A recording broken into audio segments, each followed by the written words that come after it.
Hello everyone and welcome back to FilmBook Review, an official YouTube channel of FilmBook, featured in Google News, IMDb's news desk, and a member of the Critics' Choice Association. FilmBook is an entertainment industry news website that reports on the film and television show industries in the United States and across the world.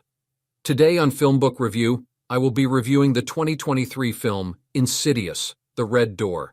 Insidious, The Red Door is directed by Patrick Wilson, written by Lee Wannell and Scott Teems, and stars Ty Simpkins, Patrick Wilson, Rose Byrne, Sinclair Daniel, and Hayam Abbas. This is Insidious, The Red Door movie review, and there will be spoilers. If you like our movie reviews, please like this Insidious, The Red Door film review, as that helps us out with YouTube's algorithm, and consider subscribing.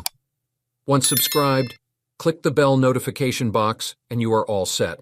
Please also consider becoming one of our patrons on Patreon at patreon.com/filmbook. And now, the Insidious, The Red Door movie review. Insidious, The Red Door is directed by its central star, Patrick Wilson, and although there are plenty of potential jump scenes in the new picture that will make audiences jump out of their seats, the movie is strictly for fans of the Insidious franchise. That's because there isn't much of a plot, and a lot of what happens here depends on having at least some knowledge of the previous pictures in the series. That being said, Wilson's new entry has some truly ghoulish images and freaky red lighting that could make fans appreciative of the movie's spooky style.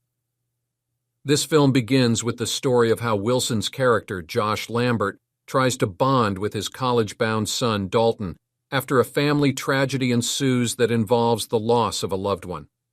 Josh and his significant other, Renee, are on shaky ground, unfortunately, but Josh texts Dalton asking him if he can take him to his new school. Dalton reluctantly agrees. When they get to Dalton's college dorm, there is a girl roommate named Chris Winslow who comes into the movie. Obviously, a male and a female roommate are going to be a problem, so Chris tries to get a new room immediately, but there's no luck doing so right away, and Dalton and Chris are forced to spend some time together. A well-cast Hayam Abbas serves as Dalton's teacher, Professor Armagan, who tells a fellow classmate to rip up his artwork. When the student doesn't consent to do so, he ends up leaving the class in a disgruntled state.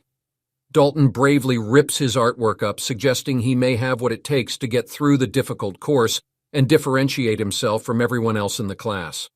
A lot of this movie focuses on the interaction between Chris and Dalton, who seem to have a connection. Chris likes to play her own musical instrument, and the movie has fun with this fact. The red door of the film's title leads to tortured souls and is the connection to many frightening scenes that occur, which could please fans of this franchise. Renee ends up coming back into the action later on, and a lot of what happens has hidden meaning behind it that isn't always easy to decipher on the surface. There's an unspeakable bond between Josh and Dalton that the movie centers on, and does so in an interesting and compelling fashion. One particularly spooky scene comes when Dalton starts transforming into something really ghoulish while in the company of the charismatic Chris. This is one of the more suspenseful parts of the movie. A lot of the gruesome scenes are symbolic of things that true Insidious fans may want to explore under a microscope. However, the movie doesn't work as well as a standalone picture. You'd have to like, or at least have seen, some of the previous pictures to really understand some of the new film, especially when a series favorite, Elise, pops up out of thin air. The latest movie will work best for people who are familiar with the material. Wilson is an interesting choice to direct the movie, and he does a decent job here. The exploration of art versus the idea of tortured souls is a timeless theme that is done well to at least some extent. It's a shame the movie doesn't have some more major plot developments to keep the action moving along. It relies a lot on jump scares and will probably play better with an audience in a theater than it would at home streaming it. Simpkins is good in what is truly a major part for the actor. Simpkins's Dalton explores the idea known to audiences as the further through his character here, and Simpkins manages to add more depth and complexity to Dalton than what was probably on the page. Patrick Wilson is also successful at portraying the father who yearns to connect with Dalton under less difficult circumstances than the ones that occur in the movie. Rose Byrne tries to make the most of her brief screen time, although the actress clearly seems to be under contract to be reprising this role again and is a bit stiff here. Be warned that there are scenes of freaky-looking people, excessive vomiting, and other images that could make the movie a bit uncomfortable to watch for people who are unfamiliar with the material the movie presents. All others who know what they're getting into by seeing this movie may enjoy it a lot more because of their familiarity with the previous films. Insidious. The Red Door has a built-in audience, and although the script could have used more work, the premise could be enough to satisfy the film's target audience. And that brings us to the conclusion of this Insidious, the Red Door movie review. I would love to hear your thoughts on it below in the comments section.